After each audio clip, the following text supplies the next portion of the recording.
Kabla hujaanza kujenga gorofa, sikiliza hili kwanza. Makosa madogo yanaweza kukugharimu mamilioni. Kujenga nyumba ya gorofa ni hatua kubwa inayohitaji maandalizi ya kina. Watu wengi huvutiwa na muonekano wake wa kisasa, lakini wachache hutambua kwamba mafanikio ya mradi huo hutegemea maandalizi, michoro sahihi, usimamizi wa kitaalamu na matumizi ya vifaa vinavyokidhi viwango. Hayo ndiyo mambo muhimu unayopaswa kufahamu kabla ya kuanza ujenzi wa nyumba ya gorofa. 1. Anza kwa kupata kiwanja kinachofaa. Kabla ya kufikiria ujenzi, hakikisha una kiwanja kinachokidhi mahitaji ya ramani unayotaka kujenga. Mbali na ukubwa wa kiwanja, zingatia pia mipaka, nafasi za maegesho, mifereji ya maji pamoja na sheria za mipango miji zinazotumika katika eneo husika. 2. Tengeneza michoro kamili ya ujenzi. Nyumba ya gorofa haihitaji ramani ya usanifu pekee, inahitaji pia michoro ya structure inayoonyesha jinsi misingi, nguzo, beam, slabu na sehemu nyingine za jengo zitakavyojengwa kwa usalama. Michoro hii ndiyo msingi wa kupata kibali cha ujenzi na kuhakikisha kazi inafanyika kwa kiwango vinavyokubalika. 3. Msingi ndio unaobeba maisha ya jengo lote. Msingi wa nyumba ya gorofa unatakiwa ubuniwe kulingana na aina ya udongo na uzito wa jengo. Ndio sababu ni muhimu kufanya uchunguzi wa eneo na kufuata maelekezo ya mhandisi. Makosa yanayofanyika kwenye msingi ni vigumu kuyarekebisha baadaye. 4. Usipuuze ubora wa vifaa vya ujenzi. Zege, nondo, saruji, kokoto, mchanga na block vinapaswa kuwa na ubora unaokubalika.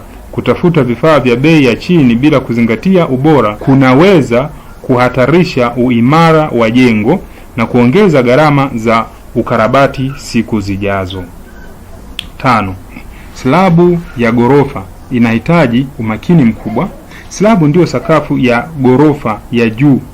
Kazi hii inahitaji formwork imara, upangaji sahihi wa nondo na uchanganyaji wa zege kwa kufuata michoro ya uhandisi. Kosa dogo katika hatua hii inaweza kuathiri usalama wa jengo zima. Panga huduma za umeme na mabomba mapema.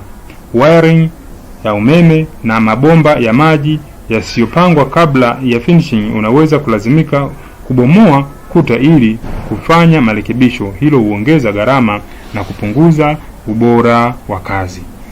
Finishing ichaguliwe, hili jambo la 7 sasa. Finishing ichaguliwe kulingana na bajeti yako. Rangi, tiles, gypsum, milango, madirisha na vifaa vingine vya finishing vinapatikana katika viwango tofauti vya ubora na bei. Usiige finishing ya mtu mwingine bila kujua bajeti iliyotumika. Chagua vifaa vinavyoendana na uwezo wako wa kifedha. Usijenge bila usimamizi wa kitaalamu. Hata kama una fundi mwenye uzoefu, usimamizi wa mhandisi na wataalamu wengine wa ujenzi ni muhimu. Hii husaidia kuhakikisha kila hatua inafuata michoro na viwango vya ujenzi vinavyotakiwa. 9. Andaa bajeti yenye uhalisia. Hakuna gharama moja inayofanana kwa nyumba zote za gorofa. Gharama hutegemeana ukubwa wa jengo, aina ya finishing, eneo la ujenzi, bei za vifaa na gharama za ufundi. Kabla ya kuanza ujenzi, pata makadirio sahihi ya gharama. Kwa kifupi tumezoea kuita BOQ, kwa kirefu ni Bill of Quantity, ili ujue kiwango cha fedha kitakachotumika. Kwa kifupi, kujenga nyumba ya gorofa si suala la kuwa na fedha pekee, ni suala la kupanga vizuri, kutumia wataalamu sahihi na kufuata hatua zote za ujenzi.